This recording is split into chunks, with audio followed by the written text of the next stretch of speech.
सबसे पहले marine museum गए, जहां हमने भारत की 5वीं पनडुब्बी को देखा, जिसका असली नाम खुरसुरा है। यह दक्षिण एशिया की सबसे बड़ी पनडुब्बियों में से एक है, जिसकी लंबाई 91.3 मीटर है और यह 985 फीट गहराई तक जा सकती है। और इसमें एक सोनार होता है, जिसका उपयोग पानी के अंदर चीजों का पता लगाने के लिए किया जाता है।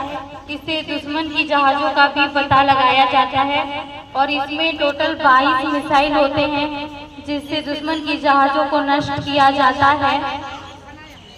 इस सबमरीन में हमने 9 सैनिकों की रहने की व्यवस्था देखी, उनके छोटे बिस्तर देखे, रडार देखा, सोनार देखा और उसकी पूरी संरचना देखी। इसके बाद हम INS विक्रांत म्यूजियम में एयरक्राफ्ट देखने गए, जहां हमने एयरक्राफ्ट के बारे में बहुत सारी जानकारी ज्ञात की। जैसे कि हमने वहाँ ब्लैक बॉक्स देखा, हमने वहाँ चील का स्ट्रक्चर देखा, जिससे पता चलता है कि जिस तरह चील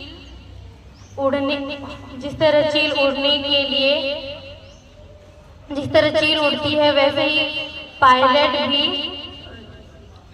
भी उसी तरह हैंडल को संभालता है।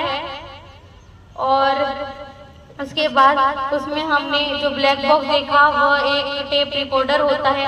जब भी कोई दुर्घटना होती है तो सभी लोगों की मौत हो जाती है, तो दुर्घटना किस तरह हुई वह पूरी तकनीकी जानकारी को रिकॉर्ड करता है और बताता है कि दुर्घटना कैसे हुई। इसके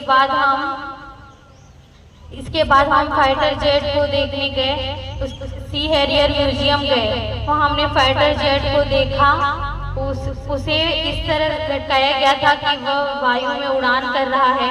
हमने उसका छोटा सा रूप भी देखा, जिससे पता चलता है कि वह छोटे स्थान से ही उड़ सकता है।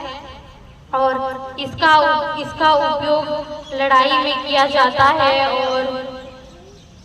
और यह एक लड़ाकू विमान होता है।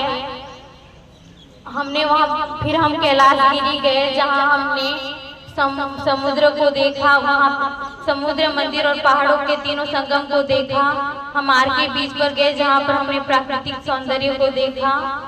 उसके बाद हम TU-140M म्यूजियम गए, जहाँ हमने एक वायुयान को देखा। इसे देश के राष्ट्रपति रामनाथ कोविंद ने इसका उद्घाटन किया 2017 में। हमने वहाँ वायुयान के सभी पार्ट्स देखे। उसके बाद हम वायुयान में प्रवेश किए और उसके अंदरूनी हिस्सों को देखा। बस मैं इतना ही कहना चाहती हूँ। Thank you.